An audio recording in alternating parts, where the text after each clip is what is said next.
जलील शेवटी जलील व्हायचीच कामं करणार, सुधारणार नाही। याच्यावरती याच्या आधी पण व्हिडिओ बनवला होता, तेव्हा पण असंच केलं होतं। तेव्हा तर रस्त्यावर मार खाल्ला तरी अक्कल आली नव्हती। आता तर गुन्हेगाराचं समर्थन करतोय आणि गुन्हेगाराचं समर्थन करणारा गुन्हेगारापेक्षा जास्त मोठा गुन्हेगार असतो। ऐका जरा। निदा खानला अटक झाल्यानंतरही इम्तियाज जलील यांच्याकडून पाठराखण, फक्त आरोप, मात्र निदा दहशतवादी नाही, जलील यांची प्रतिक्रिया।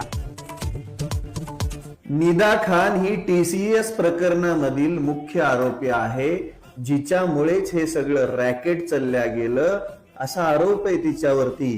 गुन्हेगार आहे ती। तिच्या समर्थनार्थ इम्तियाज जलील म्हणत आहे, बघा तुम्ही, ऐका एकदा। पेक्षा हे नको ठेवा की आता ती अरेस्ट झालेली आहे, तुमचा संबंध आहे आणि म्हणून हे पालकमंत्री तुमच्या बाबतीत असा बोलत आहे करके। मी पालकमंत्र्याला काडी मात्र भाव देत नाही आहे। मला जे प्रश्न विचारणार आहे ते पोलीस कमिशनर विचारतील, नाशिक पोलीस विचारतील, मी त्यांना सहकार्य करेन। मुळातच MIMचा नगरसेवक मतीन पटेलच्या घरी निदा खानला आश्रय दिला गेला होता। मतीन पटेलवरती गुन्हा दाखल झाला। आता इम्तियाज जलीलच्या बोलण्यानंतर इम्तियाज जलीलच्या घरी पोलीस पोहोचलेले आहेत। पोलीस बरोबर त्यांच्या पद्धतीनं माहिती काढतील, पण याच्यामध्ये MIM आणि इम्तियाज जलीलचा काळा चेहरा समोर येतोय। TCSचं प्रकरण खूप गंभीर आहे।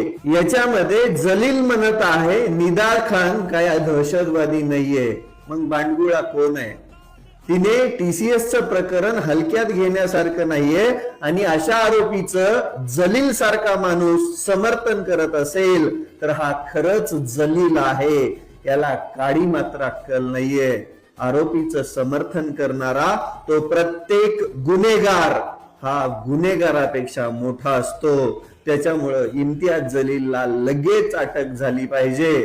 त्याच सोबत या सर्व प्रकरणाची पाळंमुळं कुठपर्यंत पोहोचलेली आहेत ते जनतेसमोर सत्य आलं पाहिजे। एक मात्र खरंय, हा जलील रस्त्यावरती जलील झाला, रस्त्यावरती मार खाल्ला तरी पण बाज येणार नाही। जलील तो जलीलच राहणार।